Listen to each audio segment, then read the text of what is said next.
अस्सलाम वालेकुम नाज़रीन, आप देख रहे हैं, मैं हूं मोहम्मद मुज़म्मिल, आप देख रहे हैं द नेशन पॉइंट। जैसा कि आपको मालूम था, आज 20 सितंबर है। 20 सितंबर को आज माली टब्बर और उनकी अगवाकारियों के मुतालिक बहुत अहम समाअत थी सिंध हाई कोर्ट में, जिसमें एमओलो के खिलाफ एमओलो के लिए फैसला आना था, जिसमें वो बच्ची दुआ जहरा जो पिछले 1.5 माह से चाइल्ड प्रोडक्शन ब्यूरो में है, उनके एमओलो का फैसला आना था। जो दफात चालान में लगाई गई हैं, उन दफात को साबित करने के लिए एमओलो बहुत ज़रूरी था, जिसपे जो तफ्तीशी ऑफिसर था सईद हिंद साहब, उन्होंने अदालत से दरख्वास्त की थी। फिर अदालत ने उनकी दरख्वास्त को खारिज कर दिया। फिर उसके बाद ट्रायल कोर्ट में जिब्रान नासिर ने दरख्वास्त दी थी, जिस पे समाअत हुई और उसके बाद उसको एमएलओ करने की इजाज़त दी गई।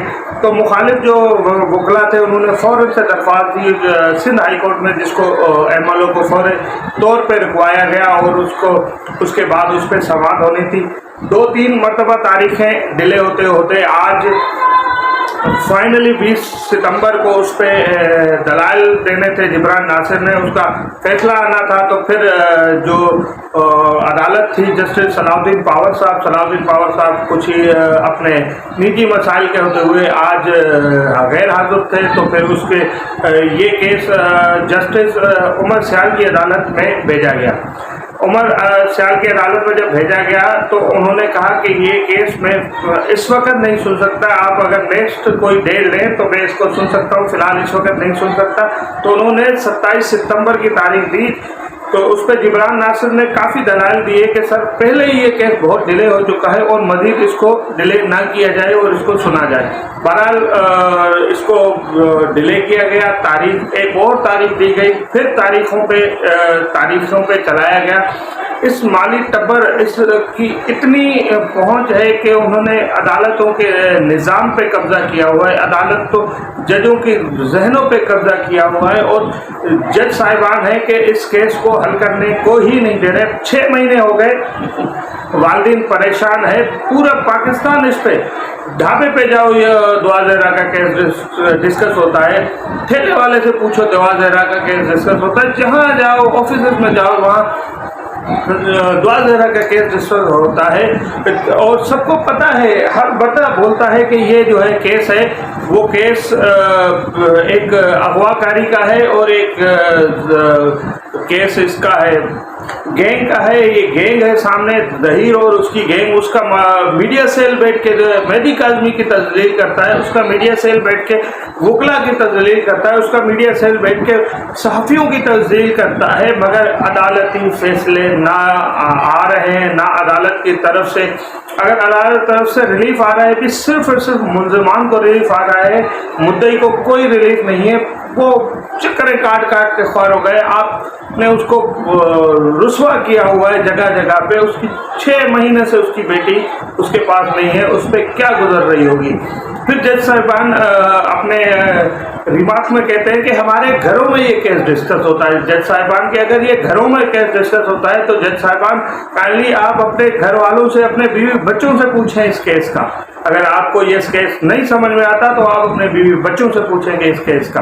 बहरहाल इसको जल्द से जल्द इसकी सुनवाइयाँ ख़त्म की जाए, एमएलओ किया जाए और एमएलओ के यकीनन बहुत खौफनाक नतीजे आएंगे। जो मुल्ज़िमान इसको रोकने की कोशिश करते हैं, वो शबीरा और ज़हीरा गैंग की तरह दंदनाते फिरते हैं। पराडो उनको जेल से लेने आती है, जब उनकी ज़मानत होती है तो पराडो उनको लेने आती है। डिफेंस में हाई क्लास सोसाइटी में उनको रिहाइश दी जाती है। ये कौन कर रहा है, कौन इनका फैसिलिटेट है?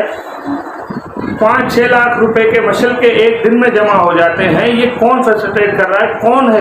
क्या इदारे सो रहे हैं, इदारे हमारे कुछ कर नहीं रहे? एक बाप को इंसाफ लेने के लिए क्या करना पड़ेगा, हमें बता दो। पूरी कौम इस केस के पीछे लगी है। एक तरफ सैलाब की तबाहकारियाँ, एक तरफ ये ज़हीर गैंग की तबाहकारियों ने हमें पूरी कौम को सिस्टम को जकड़ा हुआ है। जहां मुल्क में पूरे सैलाब ने तबाही मचा रखी है, यह कानून सिस्टम, अदालती सिस्टम में तबाही मचा रखी है इस गैंग ने। इस गैंग पे कोई फैसला नहीं आ रहा, इस गैंग पे कोई निगाह, इनको फैसिलिटेट किया जाता है। ये कोर्ट से निकलते हैं, विक्ट्रियां बनाते जाते हैं, मुस्कुराहट स्माइल दिए कर निकलते हैं। تو ان کو خدا ان پہ کام کرے. آپ نے انصاف دینا ہے, ان عدالتوں سے ہمیں انصاف ملنا ہے. ہم پھر بھی ہم عدالتوں کی طرف دیکھ رہے ہیں, ان جج صاحبان نے ہی ہمیں انصاف دینا ہے.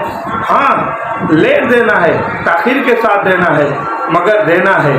ہم آئے گا, آپ لیٹ کریں گے, ہم کریں گے تنقید. آپ صحیح فیصلہ دیں گے, ہم اپریشیٹ بھی کریں گے. آپ ملزمان کو فیور پہ فیور دیے جا رہے ہیں, آپ ملزمان کو ریلیف پہ ریلیف دیے جا رہے ہیں. جس کی بیٹی گھر سے اغوا کی گئی, اس کو 13-14 سال کی بچی, اس کو کیا پتا اس کو اغوا کیا گیا, پورے پاکستان میں اس کو گھمایا گیا. کون فیسلٹیٹ تھا, کون فیسلٹیٹر تھا اس کا؟ آپ یقیناً ان عدالتوں نے یہ فیصلے کرنے ہیں, اور یہ 27 تاریخ بھی دور نہیں ہے. انشاءاللہ بہت جلد آئے گی 27 ستمبر بھی. اس پہ ہم عدالتوں سے اچھے کی توقع رکھتے ہیں, میرٹ پہ فیصلے کرنے کی توقع رکھتے ہیں کہ اس کیس کو جلد سے جلد اس کی سنوائی کی جائے اور اس پہ جلد سے جلد فیصلہ دیا جائے. ہم یقیناً اور کہیں نہیں دیکھتے, یہیں دیکھتے ہیں, انہی عدالتوں کی طرف دیکھتے ہیں, انہی عدالتوں سے انصاف مانگتے ہیں, اور یہی عدالتیں انشاءاللہ ہمیں انصاف دیں گی. مہدی کاظمی کو یہ انصاف دیں گی, یہ عدالتیں, ان کو دینا پڑے گا انصاف. مہدی علی کاظمی کی بیٹی ہے, اللہ نہ کرے یہ آپ ہم میں سے کسی کی بیٹی ہوتی, پھر کیا کرتے. یہ کیس ہے جو میڈیا میں ہائی لائٹ ہوا, یہ جس پہ ہر بندہ بات کرتا ہے کہ اس کیس کا یہ حال ہے. اگر یہ کیس ایک غریب کی بچی کا ہوتا, اگر یہ کسی ٹھیلے والے کی بچی کا ہوتا, تو پھر ہم یہ عدالتیں کیا کرتی, اس کو کیا انصاف دے پاتی؟ یقیناً اس کو انصاف نہیں مل پاتا, کیونکہ وہ میڈیا پہ ہائی لائٹ نہیں ہوتا. جو ہائی لائٹ ہوا ہے کیس, اس کا یہ حال ہے. جو ہائی لائٹ نہیں ہوتا تو اس کا حال کیا ہوتا؟ ہم یقیناً اپنی عدالتوں سے انصاف کی توقع رکھتے ہیں. میں محمد مزمل اجازت دیجیے گا. انشاءاللہ جو لاہور ہائی کورٹ میں جو پٹیشن دائر کی گئی ہے, جس میں مہدی کاظمی کے وکیل ہیں احمد شیر جٹ صاحب, وہاں سے جو بھی رپورٹ آئے گی پھر لے کے ہم آپ کی طرح حاضر ہوں گے. فی الحال کے لیے اللہ حافظ.